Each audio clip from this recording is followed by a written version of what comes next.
ये जो मेरे पास इस वक्त फ्यूल इंजेक्टर है, इसकी कीमत ओमानी 900 रियाल है। ओमान का 1 रियाल पाकिस्तान के तकरीबन 560 रुपये बनते हैं। उस हिसाब से इसकी पाकिस्तानी कीमत 5 लाख से ज़्यादा बनती है। मेरे पास इस वक्त 6 फ्यूल इंजेक्टर आए हैं और इन 6 इंजेक्टरों की कीमत का हिसाब लगाएं पाकिस्तानी रुपीस के अंदर, ये 30,24,000 के करीब बनते हैं। बिस्मिल्लाहिर्रहमानिर्रहीम। अस्सलाम वालेकुम फ्रेंड्स, मैं हूं ज़िम मैकेनिक और आप दे रहे हो लाइफस्टाइल इन डेज़र्ट। उम्मीद करता हूं आप सब लोग खैरियत से होंगे। अल्लाह के फजल करम के साथ मैं भी ठीक ठाक हूं। पिछली वीडियो में आप लोगों ने देखा होगा, हम लोगों ने अपने जो जनरेटर हैं उनके फ्यूल इंजेक्टर की फ़ोटो भेजी थी, वो अल्हम्दुलिल्लाह आ गए हैं यहाँ पे। हमने एक डीलर से बात की थी सामान परचेज करने की। मेरे पास इस वक्त जनरेटर है 250 kVA परकन का। इसके लिए मुझे कुछ सामान चाहिए था, कुछ गैस्केट चाहिए थे। उसके अलावा इस जनरेटर के अंदर डीजल मिक्स हो रहा था, तो मैंने पिछली वीडियो में आप दोस्तों को बताया भी था कि 2 ऐसी जगह हैं जहां से डीजल इंजन के अंदर जा सकता है। एक तो वो छोटा सा फ्यूल पंप था, वहां से डीजल इंजन के अंदर जा सकता था, और दूसरे इंजेक्टर ये वाले इंजेक्टर। मैंने अपनी एक वीडियो में बताया भी हुआ है कि ये जो ओ रिंग होते हैं इंजेक्टर के ऊपर, ये क्या करते हैं, ये डीजल को कंट्रोल करते हैं। ना ही ये नीचे जाने देते हैं, ना ही ये ऊपर जाने देते हैं। अगर ये ओ रिंग ख़राब हो जाएंगे या अपनी जगह से हट जाएंगे या बैठ जाएंगे,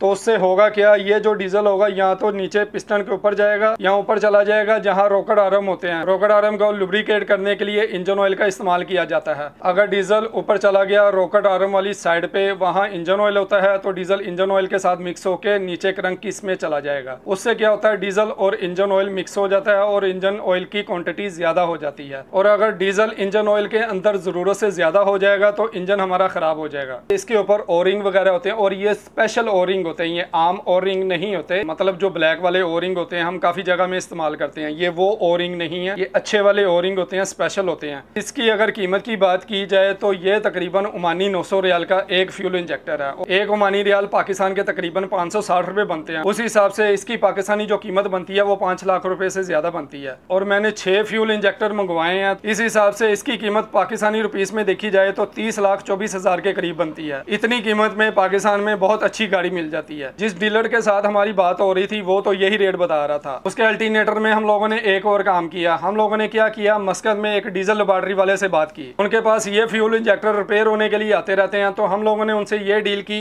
आप हमें ये फ्यूल इंजेक्टर कैलिब्रेशन करके दे दें, हम आपको इसकी पे कर देंगे और ये फ्यूल इंजेक्टर हम लोग अपनी साइड पर भेजेंगे। वहां से जो दूसरे फ्यूल इंजेक्टर है वो रिप्लेस होके मस्कत आ जाएंगे, तो उसको हम लोग आपको वापस कर देंगे। तो उनकी हमारे साथ ये डील डन हो गई। तो उन लेबॉरेटरी वालों ने ये फ्यूल इंजेक्टर कैलिब्रेशन करके हमें सेंड कर दिए हुए हैं। तो मैं क्या करूंगा, ये फ्यूल इंजेक्टर यहाँ पे इंस्टॉल कर दूंगा और यहाँ से जो निकलेंगे वो हम लोग भेज देंगे मस्कत। और इसकी कैलिब्रेशन की पेमेंट का मुझे नहीं पता, वो हमारी कंपनी ने पे करनी है। और अगर मुझे पता चल गया कि इस कैलिब्रेशन की उन्होंने पे कितनी की है कंपनी ने, तो वो जब मुझे पता चलेगा इंशाल्लाह मैं आप दोस्तों को नेक्स्ट किसी वीडियो में बता दूंगा। इसको रिप्लेस करने का जो तरीका है वो इतना ईजी नहीं है, ये थोड़ा सा मुश्किल है। इस फ्यूल इंजेक्टर को बड़ी टेक्निक के साथ इंजन के अंदर से निकालना होता है। ये देख सकते हो इसके ऊपर कॉइल लगी हुई है। यहाँ पे इसका जो ग्रिप है ये प्लास्टिक का है। अगर आप इसको जोर जबरदस्ती से निकालोगे या थोड़ी सी आपने मिस्टेक कर दी तो ये आपकी कॉइल टूटने के चांसेस होते हैं। इसको निकालने के लिए एक स्पेशल टूल होता है, अगर आपके पास है तो वेल एंड गुड है, अगर आपके पास नहीं है तो दूसरी ऑप्शन इसको निकालने के लिए ये होती है, एक यू टाइप का आयरन बार होता है जिसकी मदद से इसको निकाला जाता है। मेरे पास आयरन बार नहीं था, मैंने कंपनी को रिक्वेस्ट की थी कि इसका जो स्पेशल टूल है वो मुझे सेंड किया जाए। तो अल्हम्दुलिल्लाह इंजेक्टरों के साथ वो स्पेशल टूल भी मेरे पास आ चुका है। मैं आप दोस्तों को दिखा भी देता हूँ इन फ्यूल इंजेक्टरों को निकालने के लिए उसका इस्तेमाल कैसे किया जाता है। तो ये है जी वो स्पेशल टूल, ये पैकिंग के अंदर है, इन्होंने मुझे पार्सल करके भेजा हुआ है। तो ये यहाँ पे स्टिकर लगा हुआ है।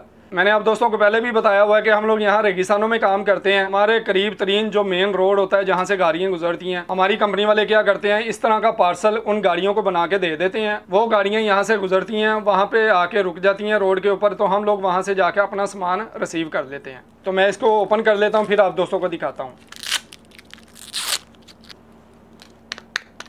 ये देख सकते हो ये इस टाइप का होता है। ये 3 पार्ट में होता है, एक ये पार्ट है इसका, एक ये पार्ट है और एक ये पार्ट है। तो ये इस तरह करके संभल होता है, ठीक है। ये इसके अंदर चला जाता है।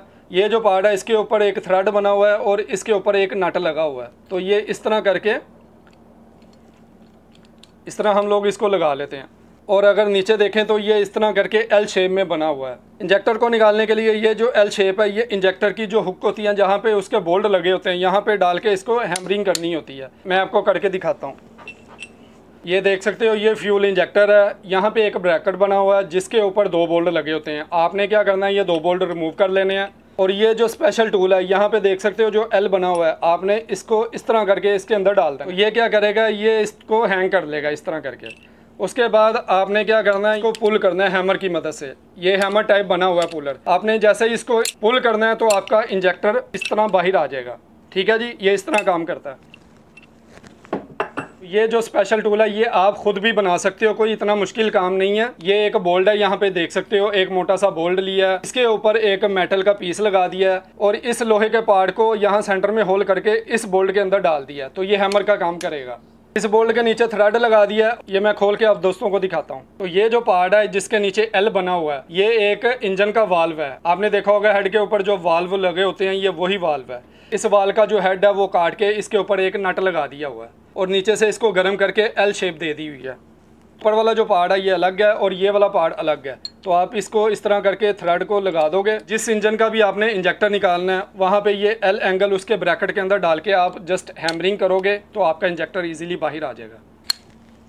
मेरे पास इंजेक्टर भी आ चुके हैं और ये स्पेशल टूल भी आ चुका है, तो मैं इसको चेंज करूंगा। उसके बाद देखेंगे हमारा प्रॉब्लम सोल्व हुआ है या नहीं। फ्यूल इंजेक्टर चेंज करने के बाद भी वही प्रॉब्लम रहा, तो फिर दूसरी वजह मैंने आप दोस्तों को पहले भी बताई हुई है। वो एक छोटा सा फ्यूल पंप है जिसके अंदर 2 गियर लगे होते हैं और उस गियर के पीछे एक शाफ्ट होती है, उस शाफ्ट के ऊपर एक सील होती है। तो वही सील को लेके उसके अलावा भी मुझे 1-2 गैस्केट चाहिए थे इस इंजन के लिए। तो जिस डीलर के साथ हमारी बात चल रही है उसने कहा था कि इसका नंबर भेजने के लिए। तो जब हमने नंबर भेजा तो वो तो 900 रियाल का एक इंजेक्टर बोल रहा है। तो एक डीजल बैटरी वालों से बात हुई थी तो ये इंजेक्टर हम लोगों ने उनसे ले लिए। मैं उम्मीद करता हूँ आप लोगों को समझ आ गई होगी कि फ्यूल इंजेक्टर इंजन के अंदर किस तरह निकाले जा सकते हैं। और मैं ये भी उम्मीद करता हूँ कि आप लोगों को ये वीडियो भी अच्छी लगी होगी। और अगर अच्छी लगी है तो मेरे इस चैनल को आपने सब्सक्राइब जरूर करना है। 1000 सब्सक्राइबर होने वाले हैं। मेरे चैनल को सब्सक्राइब करके आप भी मेरी यूट्यूब फैमिली का हिस्सा बन जाइए। तो आज की वीडियो यहाँ तक के लिए, फिर मिलेंगे नेक्स्ट किसी वीडियो में। तब तक के लिए अल्लाह हाफिज।